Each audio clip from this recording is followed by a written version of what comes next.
Subscribe करिए हमारे channel target UP TET CTET को और बेल आइकन को दबाइए।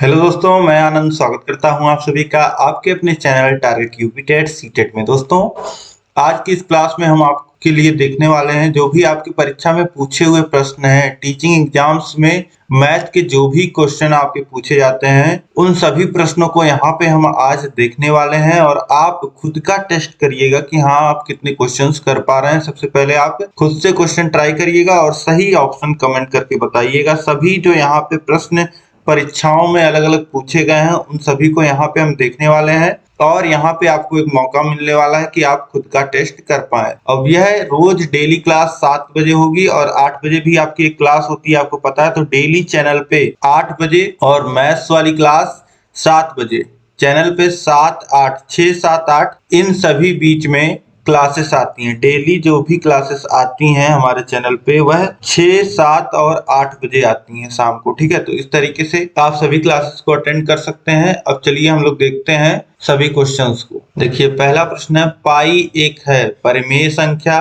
अपरिमेय संख्या, अभाज्य संख्या, पूर्णांक। तो पाई का मान आपने कहीं कहीं सुना होगा 22/7 होता है। तो आप यहाँ से कंफ्यूज हो जाओगे कि ये तो p/q के रूप में है, लेकिन यह जो 22/7 होता है ये अप्रॉक्स वैल्यू होता है और एग्जैक्ट जो वैल्यू होता है पाई का 3.14, ये वैल्यू ना तो खत्म होती है, ठीक है, और लगातार चलती जाती है। तो इसलिए यह जो संख्या होती है यह अपरिमेय संख्या होती है, जिसे हम लोग इंग्लिश में इर्रेशनल नंबर बोलते हैं, ठीक है। तो ये पहला क्वेश्चन आपका उम्मीद है सही किया होगा आपने, ये आप जरूर याद रखिएगा, ठीक है। पाई पूछ लेता है जैसे कि यहाँ पे यूपीटेट 2017 में पूछा था।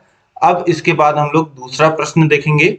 एक परिमेय संख्या 5/19 व इसके योज्य प्रतिलोम के गुणनफल का गुणात्मक प्रतिलोम होगा। अब एक परिमेय संख्या हमको दिया गया है, बोल रहा है 5/19 जो है इसके योज्य प्रतिलोम के गुणनफल का गुणात्मक प्रतिलोम। तो सबसे पहले क्या बोल रहा है, 5/19 व इसके योज्य प्रतिलोम। तो इसका योज्य प्रतिलोम क्या होगा, बस इसी पे माइनस लगा दीजिए, क्योंकि एक संख्या का योज्य प्रतिलोम वह संख्या होती है जिसे उसमें जोड़ा जाए तो मान शून्य हो जाएगा। 5/19 में ऋण 5/19 जोड़ेंगे तो मान शून्य हो जाएगा, ठीक। तो अब देखिए 5/19 व इसके योज्य प्रतिलोम के गुणनफल का गुणात्मक प्रतिलोम। अब इन दोनों का गुणनफल हमको लेना है और उसका गुणात्मक प्रतिलोम बताना है। तो अब देखिए ऊपर दोनों का आपस में गुणा होगा तो ऋण 25 हो जाएगा और 19 × 19 कितना आ जाएगा, 19 का वर्ग 361। तो ये हो गया वैल्यू इन दोनों का गुणनफल। अब गुणनफल का गुणात्मक प्रतिलोम हमको लिखना है। अब इस संख्या का गुणात्मक प्रतिलोम क्या होगा, वही उत्तर होगा। तो इस संख्या का गुणात्मक प्रतिलोम क्या हो जाएगा, किसी भी संख्या का गुणात्मक प्रतिलोम जस्ट उसको बस पलट दीजिए, अंश को हर बना दीजिए, हर को अंश बना दीजिए। जैसे a का गुणात्मक प्रतिलोम 1/a होता है तो इसका क्या हो जाएगा, ऋण 361/25, यही हो जाएगा, ठीक है। तो वैल्यू कितनी आ गई, -361/25। तो ऑप्शन ए जो हो जाएगा यह बिल्कुल करेक्ट हो जाएगा। आप लोग कमेंट करके बताते रहिए अपने आंसर्स। अब इसके बाद देखिए अगला प्रश्न, प्रश्न संख्या 3 है, 108 और 144 का लासा क्या होगा। 108 और 144 का लासा हमको लिखना है। तो इसको इस तरीके से पहले डिवाइड करते हैं। देखिए 2 से कटेगा 5 और 4 और ये कटेगा 7 और 2, फिर 2 से कटेगा देखिए 2 और 7, फिर देखिए ये 3 और 6, फिर अभी 2 से कट रहा है तो 2 से काटिए, ये देखिए 27, ये हो जाएगा 18, फिर 2 से काटिए, ये देखिए 27, ये हो जाएगा 9। अब देखिए नहीं कट रहा है तो किससे काटेंगे, 2 से कटना बंद, अब 3 से काटेंगे, 3 से काटिए एक बार में, ये हो जाएगा 9, ये हो जाएगा 3, फिर 3 से एक बार काटेंगे, ये हो जाएगा 3, ये हो जाएगा 1, फिर 3 से काटेंगे तो दोनों 1 हो जाएगा। तो इस तरीके से जब लासा लिखेंगे तो लासा में क्या लिखेंगे, सभी को लिखते हैं, ठीक है, जब तक 1 नहीं हो जाता है। 2 × 2 × 2 × 2 × 3 × 3 × 3, तो 2 दूनी 4, दूनी 8, दूनी 16, 16 का गुणा 3 में होगा तो 48 हो जाएगा, फिर 48 × 9। अब 9 का गुणा कर दीजिए 48 में तो कितना हो जाएगा, ये हो जाएगा 432 आ जाएगा। ठीक है, तो इस तरीके से उत्तर हमारा जो लासा है जो आ जाएगा वो कितना आ जाएगा 432। ऑप्शन बी जो हो जाएगा ये करेक्ट हो जाएगा। इसके बाद अगला प्रश्न देखिए, प्रश्न संख्या 4 है, दो प्राकृतिक संख्याएं 6:11 के अनुपात में है, यदि इनका लासा 462 है तो इनका मासा है। अब देखिए, दो प्राकृतिक संख्याओं का अनुपात हमको दिया गया है और उनका लासा दिया गया है, हमसे मासा पूछ रहा है। तो मान लेते हैं, माना जो संख्याएं हैं जिस अनुपात में दिया रहता है उसी अनुपात में मानते हैं। तो ये हो जाएगा 6 गुणे x पहली संख्या और 11 गुणे x यानी कि 11x दूसरी संख्या। अब मासा क्या होगा इन संख्याओं का? इन संख्याओं का जो मासा हो जाएगा, देखिए मासा क्या होता है, जो अधिकतम बड़ी से बड़ी संख्या दोनों में कॉमन होती है। तो यहाँ दोनों में कॉमन क्या दिख रहा है? x, तो मासा हमारा हो जाएगा x और लासा हमको पता ही है, लघुत्तम समापवर्त, ये है 462। अब हमने एक सूत्र पढ़ा है कि दोनों संख्याओं का जो गुणनफल होता है यानी कि 6x गुणे 11x यह बराबर होता है मासा गुणे लासा के। तो मासा कितना है x और लासा कितना है 462। तो अब सभी x को एक तरफ आप लिख लीजिए और सभी संख्याओं को एक तरफ। तो ये हो जाएगा 462 बट्टे 6 गुणे 11। अब एक x से x कट जाएगा, इधर बचा केवल x, यहाँ 11 से काटिए तो 4 और 2 42 बार में, फिर 6 से काटिए 7 बार में। x का मान क्या आ गया 7। ठीक है, और 7 क्या है, 7 ही हमारा मासा हो जाएगा, x की वैल्यू है 7, तो मासा कितना आ जाएगा 7। ऑप्शन डी जो हो जाएगा यह बिल्कुल सही हो जाएगा। अब इसके बाद देखिए प्रश्न संख्या 5 है, मान ज्ञात कीजिए। इसका मान आपको ज्ञात करना है। देखिए लिखा है 37.188 भागा 3.6। तो इसको किस तरीके से लिख सकते हैं? देखिए 37.188 भाग है तो बटे के रूप में लिख सकते हैं। फिर अब इसके बाद देखिए ऊपर भी दशमलव है, नीचे भी दशमलव है, तो इसको आसान बनाने के लिए हम क्या कर सकते हैं, दशमलव हटा सकते हैं। ऊपर देखिए 3 स्थान पे दशमलव है, तो ऊपर जहां पे अधिक बार दशमलव हो उतनी बार आप गुणा कर दीजिए। जैसे यहाँ पे अगर हम गुणा कर देते हैं 1000 से तो दशमलव हट जाएगा, तो 37.188 गुणे 1000 लिख देंगे। ठीक, और इसी तरीके से 3.6 गुणे 10 लिख देंगे। तो ये कितना हो जाएगा 37,188 और बटे में यहाँ नीचे भी 1000 से गुणा है, ये ध्यान दीजिएगा।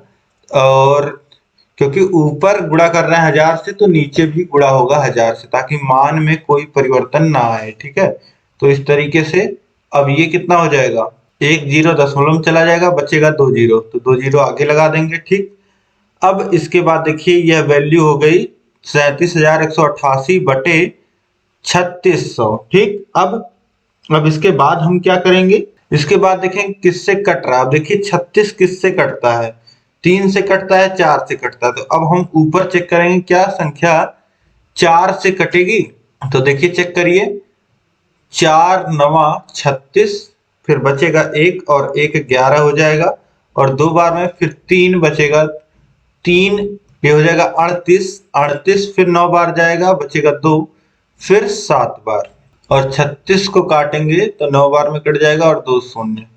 तो अब ये कितना हो जाएगा, ये हो जाएगा 9297 बटे 900। ठीक, अब इसके बाद हम लोग किससे काट सकते हैं, इसके बाद हम लोग काट सकते हैं, देखिए 9 से नीचे कट रहा है 900, तो 9 से काट देंगे, फिर ऊपर देखिए 9 से काटेंगे तो एक बार में, फिर 2, देखिए 2 में जाएगा नहीं तो शून्य लिख देंगे। अब 29 में जाएगा 3 बार में 27, फिर कितना बचेगा 2, और 2 और 7 27 हो जाएगा, फिर 3 बार जाएगा, तो ये कितना आ जाएगा 1033 बटे 100।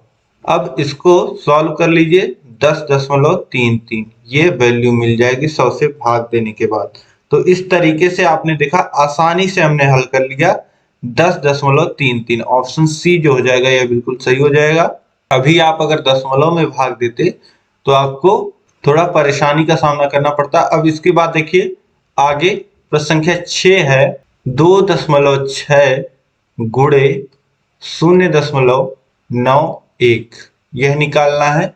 तो सीधे सीधे 2.6 को कितना लिख सकते हैं, ऊपर नीचे 10 का गुणा कर लीजिए, 26/10 हो जाएगा, फिर गुणे इसको 100 से ऊपर नीचे गुणा करिए तो 91/100।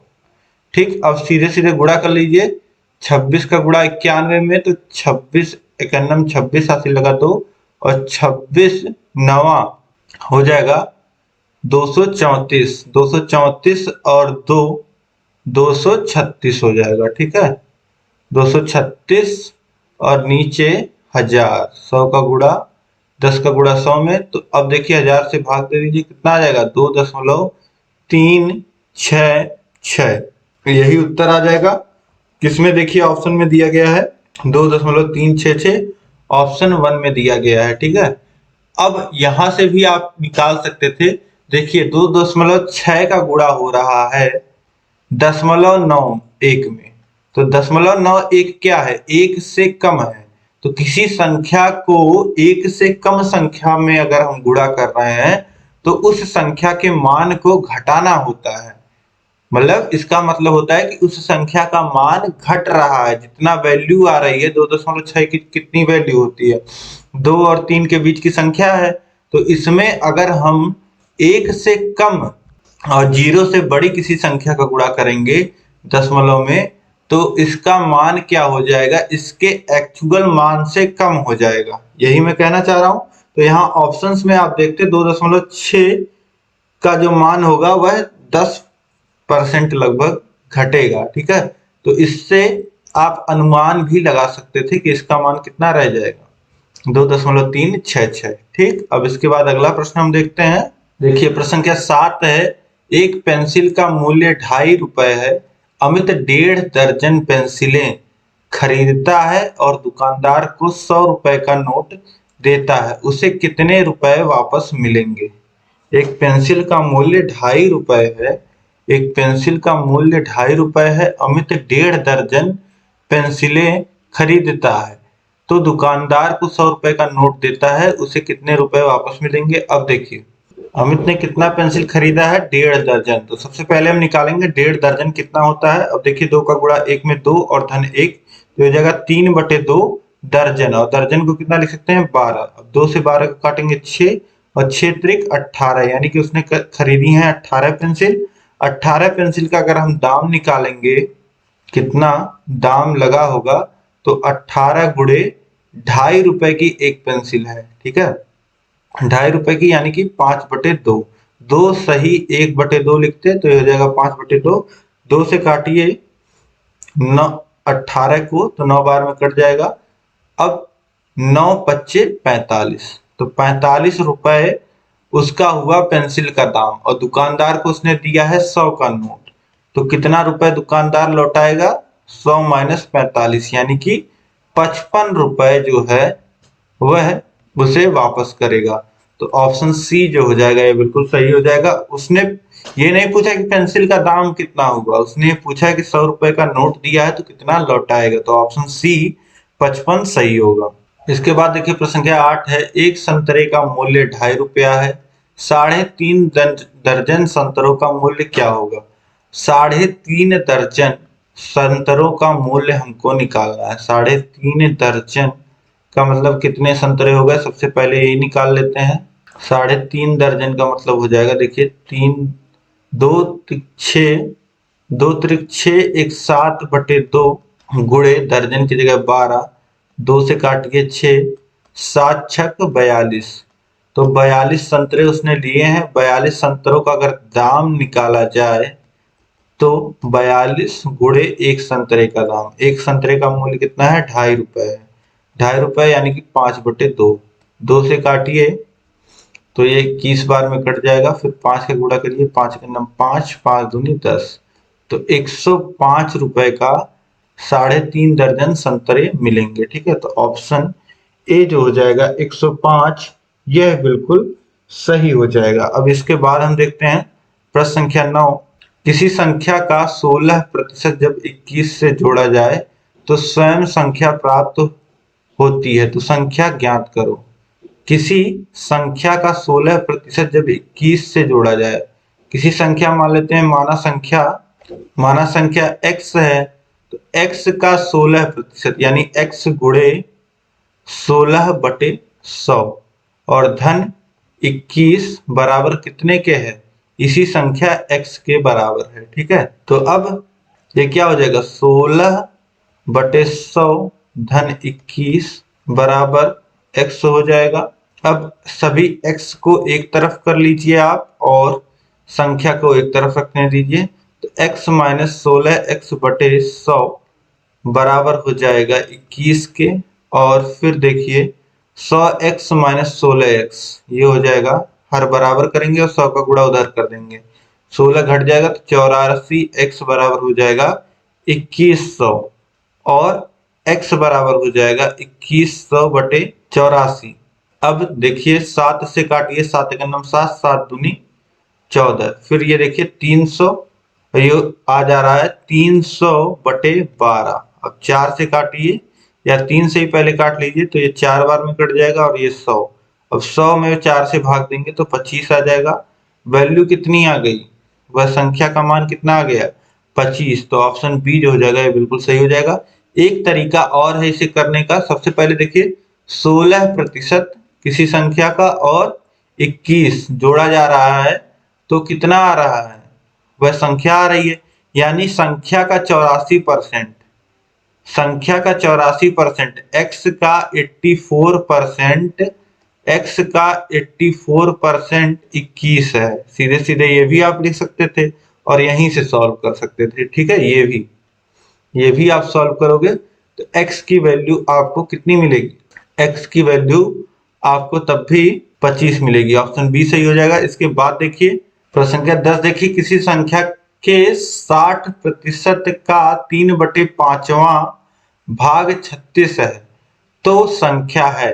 किसी संख्या के 60% का 3/5वां भाग, माना वह संख्या, सबसे पहले हम लोग मान लेते हैं माना संख्या x है। तो आप प्रश्न को पढ़िए, पहले बोला गया कि माना संख्या x है, पहले बोला गया कि संख्या के 60%, संख्या का 60% यानी कि x का 60% यानी कि x गुणे 60/100। किसी संख्या का 60% इसी तरीके से आएगा, उसका 3/5वां भाग, इसका 3/5वां भाग निकालने के लिए क्या करेंगे? 3/5 से गुणा कर देंगे। ठीक है, यह बराबर किसके है? 36 के बराबर है। तो वह संख्या क्या है? वह संख्या क्या है यह पूछ रहा है।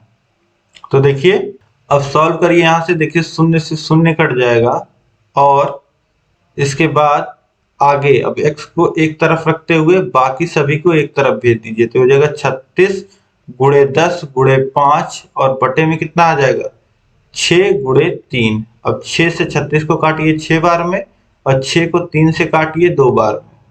अब देखिए 2 का गुणा 5 में 10 और 10 गुणे 10 कितना हो जाएगा? 100। तो वैल्यू कितनी आ जाएगी? उस संख्या की 100 आ जाएगी। ऑप्शन ए जो हो जाएगा यह बिल्कुल सही हो जाएगा। 100 का 60% 60 हो जाएगा और 60 का 3/5 कितना हो जाएगा? 3/5 12 त्रिक 36, बिल्कुल सही है। हमने क्रॉस चेक भी कर सकते हैं इस तरीके से। तो ये जो हो जाएगा वह संख्या होगी 100। अब इसके बाद हम लोग अगला प्रश्न देखते हैं। देखिए प्रश्न संख्या 11 है, किसी वस्तु का अंकित मूल्य 500 है, दुकानदार 5% छूट देता है और फिर 25% लाभ कमाता है, वस्तु का लागत मूल्य है।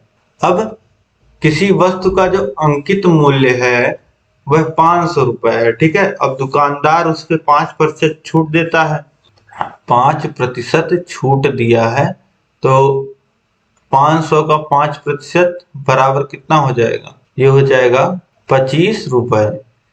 छूट कितना मिल गया?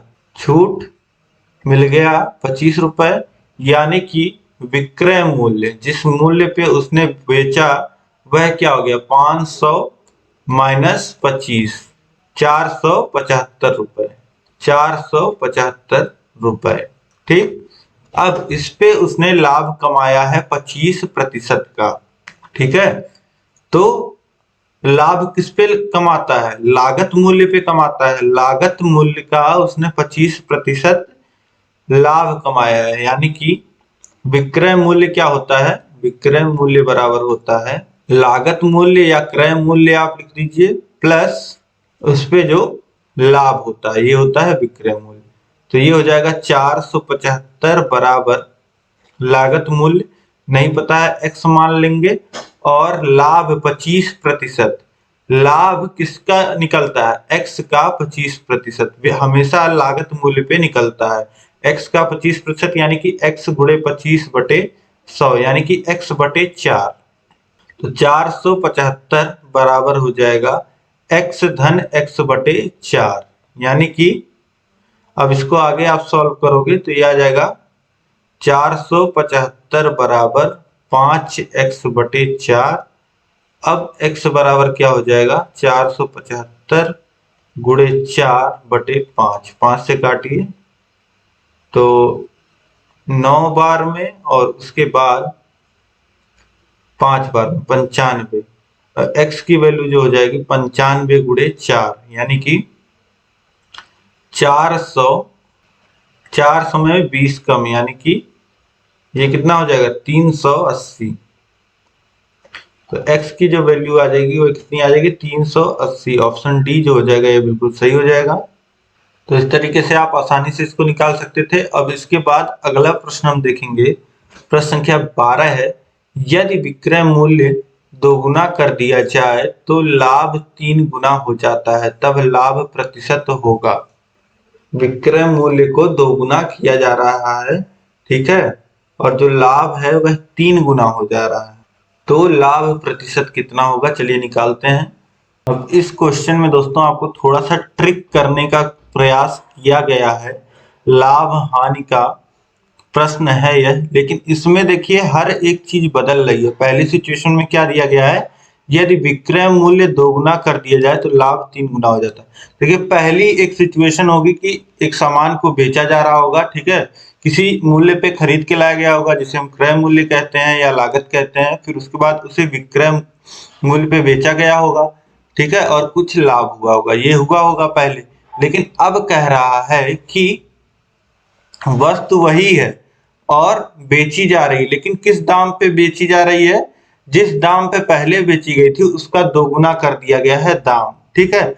तो अब लाभ जो हो रहा है वह 3 गुना हो गया है। तो लाभ प्रतिशत कितना है यह हमें बताना है।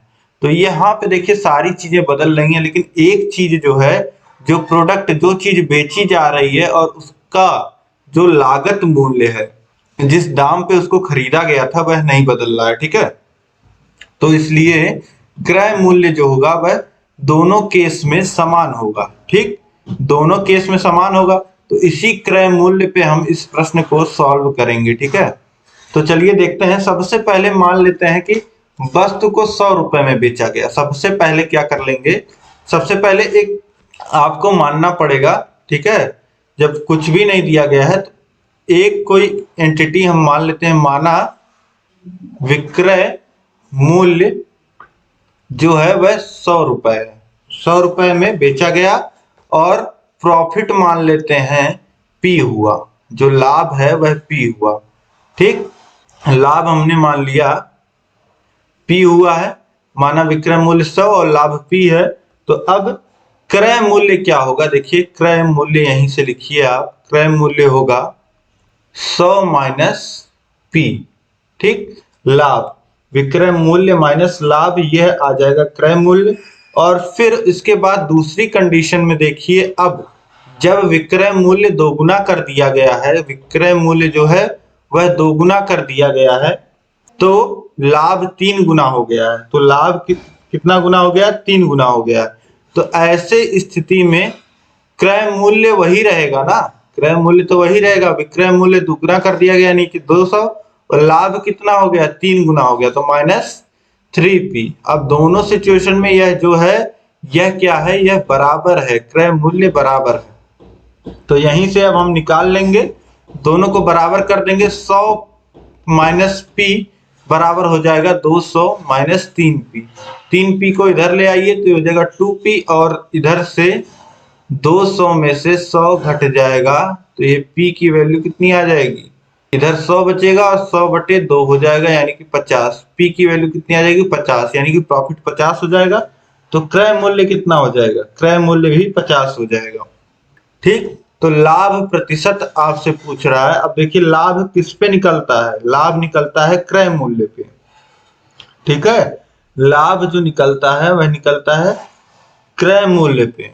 तो यहाँ पे लाभ निकालने के लिए हम क्या करेंगे, लाभ प्रतिशत हमको निकालना है, तो लिखेंगे लाभ। देखिए लाभ हुआ था 50 रुपए का, और बटे में क्रय मूल्य लिखा जाता है क्योंकि क्रय मूल्य से कंपैरिजन हो रहा है, और गुणे प्रतिशत करना है तो 100 गुणे और प्रतिशत का चिन्ह, 50 से 50 कट जाएगा और लाभ कितना आ जाएगा 100%। तो ये पहले स्थिति का, जब वस्तु का मूल्य 100 रुपए और लाभ P था, तो लाभ प्रतिशत कितना आ जाएगा 100%। ऑप्शन बी जो हो जाएगा ये बिल्कुल सही हो जाएगा। और दूसरे केस में जो लाभ होगा वह और होगा, जो कि यहाँ दिया नहीं गया है। ठीक है, तो पहले केस में जो लाभ प्रतिशत पहले ही केस में आपसे पूछ रहा है, तब लाभ प्रतिशत होगा, तो ऑप्शन बी जो हो जाएगा 100%, यह बिल्कुल सही हो जाएगा।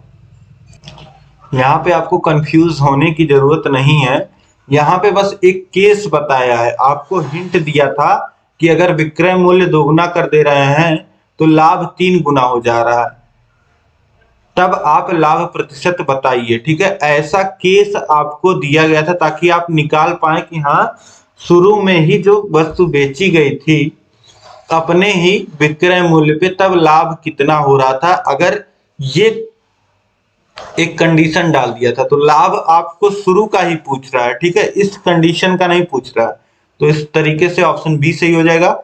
इसके बाद देखिए प्रश्न संख्या 13 है, कोई धन साधारण ब्याज की दर से 8 वर्ष में दोगुना हो जाता है, 4 गुना होने में उसे कितना समय लगेगा। अब बोल रहा है कि कोई धन जो है वह साधारण ब्याज की दर से 8 वर्ष में दोगुना हो जा रहा है, तो 4 गुना होने में उसे कितना समय लगेगा। तो देखिए इसे सॉल्व करिए। देखिए सिंपल इंटरेस्ट की बात हो रही है, तो इसका फॉर्मूला I बराबर होता है PRT/100, जहां P क्या है मूलधन है, R क्या है रेट है, T क्या है टाइम है, और I इंटरेस्ट है। ठीक है, कितना इंटरेस्ट बनता है। तो अब देखिए 8 साल में दोगुना हो रहा है, कोई धन दोगुना हो जा रहा है। 100 रुपए आपने इन्वेस्ट किए थे और आपको 100 रुपए इंटरेस्ट मिलने के बाद ही वो दोगुना होगा। ठीक है, दोगुना इसी तरीके से होता है। तो P अगर आपने इन्वेस्ट किया है तो P जब आपको इंटरेस्ट मिल जाएगा तो ही वो धन दोगुना होता है। तो इंटरेस्ट की जगह हम क्या लिख सकते हैं, P लिख सकते हैं। ठीक है, कैसे, क्योंकि अगर 100 रुपए हमने जमा किया है, दोगुना होके 200 होना है, तो 100 रुपए इंटरेस्ट मिलेगा तभी यह 200 होगा। ठीक, तो इसी तरीके से यहाँ देखिए इंटरेस्ट की जगह P आ गया है, और P R हमें नहीं पता है, और टाइम हमें पता है 8, और बाई हो जाएगा 100। ठीक है, अब P से P कट जाएगा, और R बराबर अगर हम यहीं से लिखना चाहें तो R बराबर लिख देंगे 100/8। तो इंटरेस्ट का जो मान है वह हमें पता चल गया। अब पूछ रहा है कि 4 गुना होने में उसे कितना समय लगेगा। तो जब धन 4 गुना हो जाएगा तो हमको इंटरेस्ट कितना मिलेगा, इंटरेस्ट हमें 3P मिलेगा। कैसे, 100 रुपए आपने इन्वेस्ट किया था, अब वह 4 गुना होके 400 हो गया है, तो इंटरेस्ट हमें कितना मिला है 300 रुपए, यानी कि मूलधन का 3 गुना। तो अब जो 4 गुना जब धन हो जाएगा तो इंटरेस्ट हमको मूलधन का 3 गुना मिला होगा, यानी कि 3P बराबर क्या हो जाएगा, यही फॉर्मूला हम फिर से लगा रहे हैं, I बराबर PRT/100। तो 3P बराबर PR, R की वैल्यू कितना रख देंगे, R की वैल्यू यहां से हमने निकाला 100/8, 100/8 इंटू टाइम हमको निकालना है, और बटे में 100 है तो 100 से यहाँ गुणा कर दीजिए बटे में। तो अब देखिए 100 से 100 कट जाएगा, और P से P काट सकते हैं, और टाइम बराबर क्या हो जाएगा, 8 का गुणा 3 में हो जाएगा 24। तो 24 साल लगेंगे 3 गुना होने में। ठीक है, तो जब सिंपल इंटरेस्ट है तो कुछ सोचना ही नहीं है। जैसे 8 साल में 2 गुना हो रहा है, तो 16 साल में वह 3 गुना होगा, और 24 साल में 4 गुना होगा। इसी तरीके से लीनियरली चलेगा, साधारण ब्याज का जो ग्राफ होता है वह लीनियरली बढ़ता है, बाकी जब चक्रवृद्धि ब्याज होता है तो यह एक्सपोनेंशियली बढ़ता है। ठीक है, तो इस तरीके से आप समझ गए होंगे। अब इसके बाद देखिए प्रश्न संख्या 14 है, कितने वर्षों में 12% वार्षिक दर से 3000 का साधारण ब्याज 1080 हो जाएगा। साधारण ब्याज फिर से वही फॉर्मूला I बराबर PRT बाई 100, यही फॉर्मूला लगाना है आपको।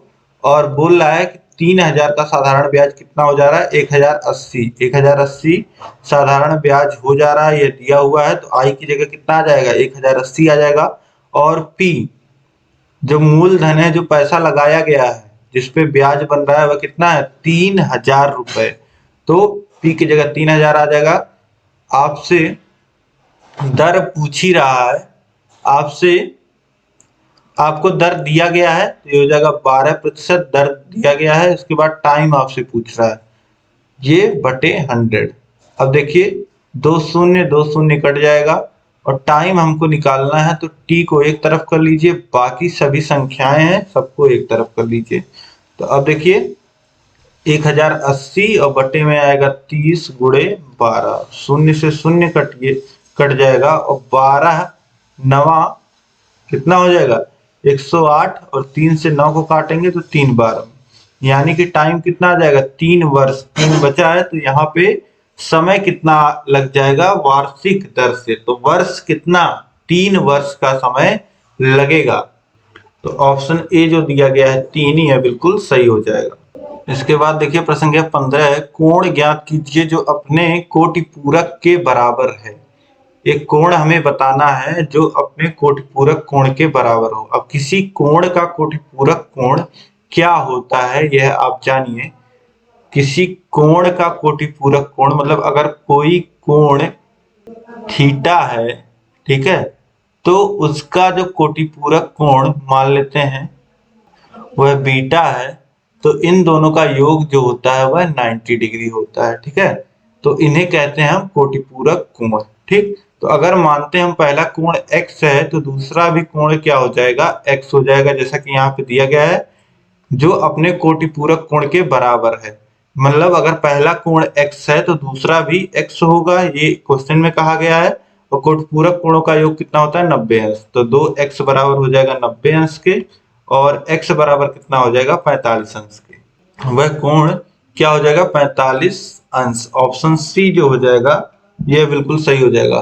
तो वह कोण जो अपने कोटि पूरक कोण के बराबर है, उस कोण का मान होगा 45 अंश। अब इसके बाद अगला प्रश्न हम देखते हैं, प्रश्न संख्या 16, पंचभुज के सभी अंतः कोणों का योग ज्ञात कीजिए।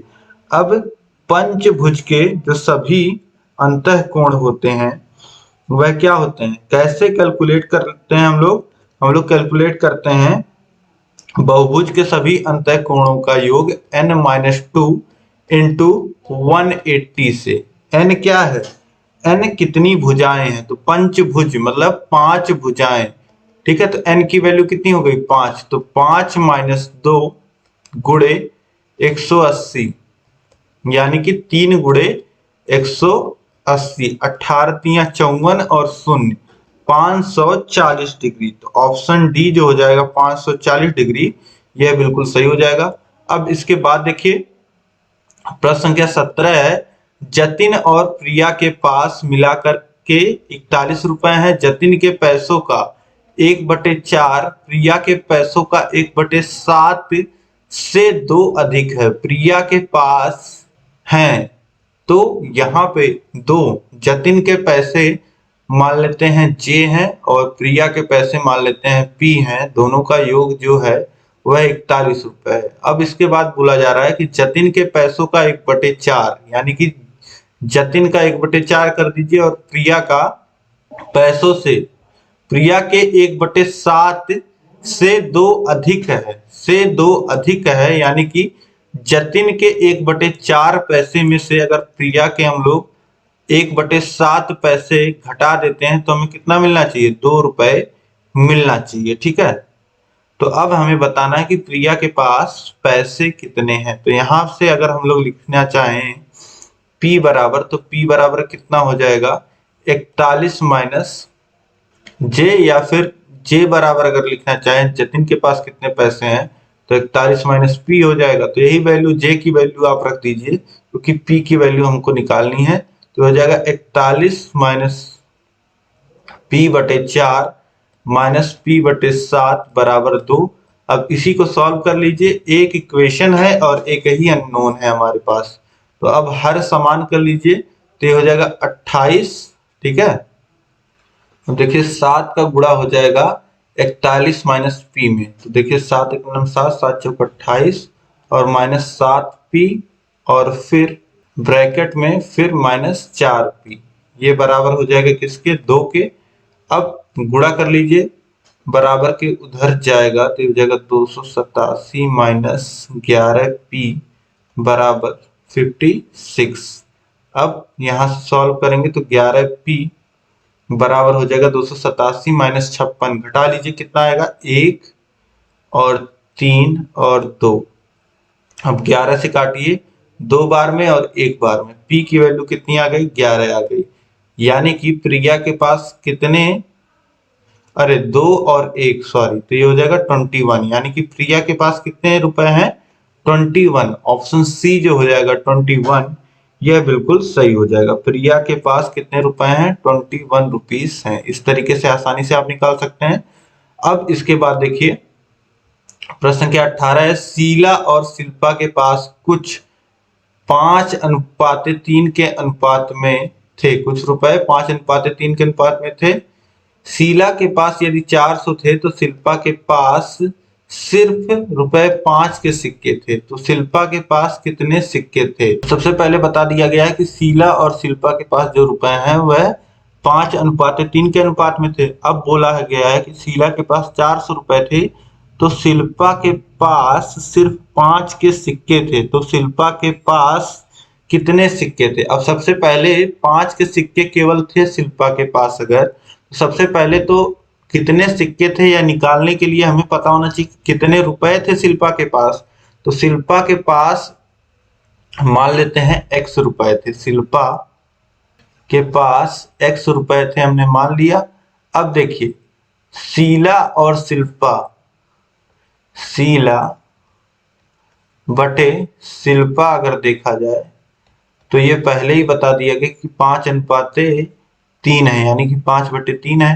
तो अब देखिए आगे अगर लिखना चाहें हम तो दिया गया कि शीला के पास 400 रुपए है और शिल्पा के पास हमने मान लिया x है और इनका अनुपात हमें पहले से पता है 5/3। तो अब यहाँ से x की वैल्यू हम निकाल सकते हैं।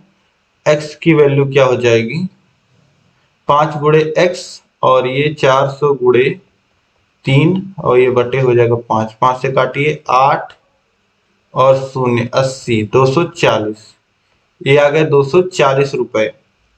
240 रुपए किसके पास है, शिल्पा के पास है 240 रुपए। अब ये 240 रुपए किसके, 5 के सिक्के में है।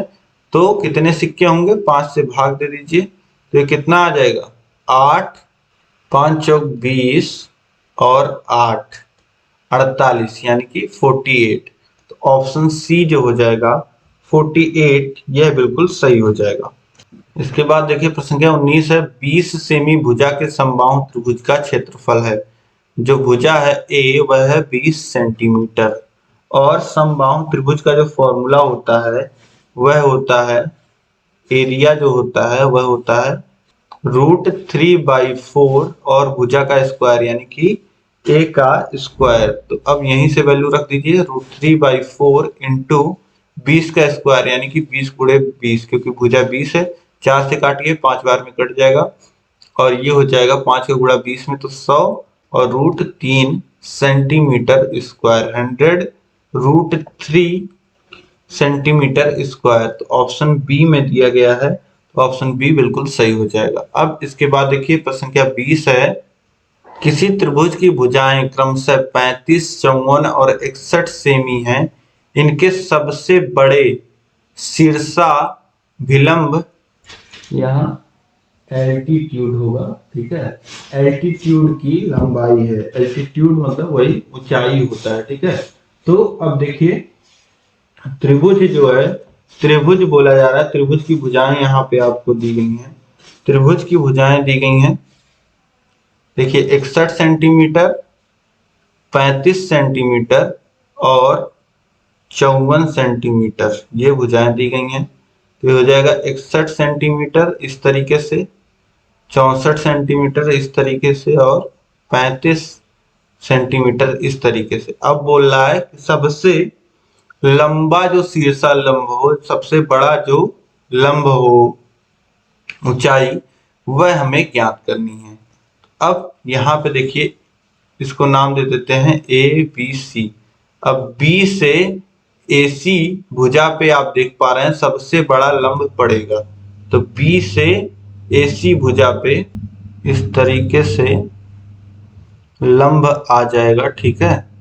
तो इसकी लंबाई आपसे पूछ रहा है BD की, ठीक है। तो ये लंबाई हमको निकालना है, तो कैसे हम निकालेंगे। अब ये देखिए 90 डिग्री हो गया, ठीक है। अब यहाँ से दोस्तों क्या आप देख रहे हैं कि इधर भी 90 और इधर भी 90, ये दो जो BD भुजा है वह दो समकोण त्रिभुज को आपस में बांट रही है, इस तरीके से आपको दिख रहा होगा, ठीक है। तो यहाँ पे हम क्या करेंगे, इन दोनों ही, इसको अगर AD को x मान लें, A और D के बीच की दूरी x मान लें, और C और D के बीच की दूरी कितनी हो जाएगी, 35 माइनस x हो जाएगी, क्योंकि पूरी दूरी क्या है, x है, 35 है, पूरी दूरी 35 है, तो ये हो जाएगी 35 माइनस x। अब यहाँ पे आपको कुछ नहीं करना है, दोनों ही त्रिभुजों में पाइथागोरस प्रमेय लगाना है, और आपको दोनों ही त्रिभुजों में क्या मिलेगा, BD स्क्वायर की वैल्यू मिलेगी, ठीक है। ये जो BD की लंबाई है यह दोनों में कॉमन है, तो इसी BD का हमको मान भी निकालना है, ठीक है। BD स्क्वायर जो है इसी BD का हमको मान निकालना है। तो जैसे यहाँ एक त्रिभुज में BDC में अगर हम लगाएं, त्रिभुज BDC में अगर हम लगाते हैं, तो यह मान कितना आएगा, यह BD का स्क्वायर बराबर हो जाएगा लंब का वर्ग बराबर हो जाएगा कर्ण का वर्ग, यानी कि 61 का स्क्वायर, कर्ण कितना है BC, 61 का स्क्वायर माइनस कितना है ये है 35 माइनस x, CD का स्क्वायर, CD का स्क्वायर यानी कि 35 माइनस x का स्क्वायर। एक इक्वेशन ये बना, दूसरा इक्वेशन बनेगा इस त्रिभुज में, त्रिभुज BDA में, त्रिभुज BDA में BD का स्क्वायर बराबर हो जाएगा 54 का स्क्वायर, कर्ण का स्क्वायर माइनस x का स्क्वायर। अब इसी को बराबर दिखा दीजिए, BD का स्क्वायर बराबर BD के स्क्वायर के हो जाएगा, और यहीं से आपको x की वैल्यू मिल जाएगी। x की वैल्यू आप निकाल के कमेंट करिए कितना आ रहा है। जो इसका BD का जो लंबाई आएगा कितना आएगा, BD का जो लंबाई आएगा यही x की वैल्यू है। तो यह जो मान आएगा निकल के, यह मान निकल के आ जाएगा 24√5। ऑप्शन सी जो होगा यह सही होगा। आप लोग मिला लीजिएगा सॉल्व करके, ठीक है। उम्मीद है कि यह जो सभी प्रश्न हैं यह बिल्कुल आपको समझ में आए होंगे। इसी तरीके से हम डेली प्रैक्टिस करेंगे मैथ्स की, ताकि आपके जो कमजोर मैथ्स है और जो घबराहट रहती, जैसे एक एक चैप्टर करके भी आप लोग सॉल्व कर लेते हैं, लेकिन जो सभी चैप्टर एक साथ आपके सामने आते हैं तब आप घबरा जाते हैं। तो इसलिए उम्मीद करते हैं कि यह प्रैक्टिस आपके बहुत काम आएगी। अब यह वीडियो आपको पसंद आई है तो वीडियो को लाइक कर दीजिए, अपने दोस्तों में अधिक से अधिक आपको शेयर करना है, कम से कम 5 मित्रों में, घनिष्ठ मित्रों में आपको इस वीडियो को शेयर करना ही करना है। और जहां भी आप लोग ग्रुप बनाए हैं वहां पे इस वीडियो को शेयर कर दीजिए, और चैनल को अभी तक सब्सक्राइब नहीं किया तो चैनल को सब्सक्राइब कर लीजिए, साथ ही उसके बगल है बेल आइकन है, उस पर ऑल सेलेक्ट कर लीजिएगा। इसी तरीके से 8 बजे रात को भी आपको क्लास मिलेगी डेली, ठीक है, हमारे चैनल पे। और जो भी आप पढ़ना चाहते हैं विषयवार, उसका लिंक आपको नीचे डिस्क्रिप्शन में मिल जाएगा। पूरा सिलेबस हमने कवर किया है। अब इस क्लास में अंत तक बने रहने के लिए आप सभी लोग का बहुत बहुत धन्यवाद। मिलते हैं नेक्स्ट क्लास में 6, 7, 8 बजे 3 टाइम पे क्लासेस आती हैं रोज शाम को। जय हिंद।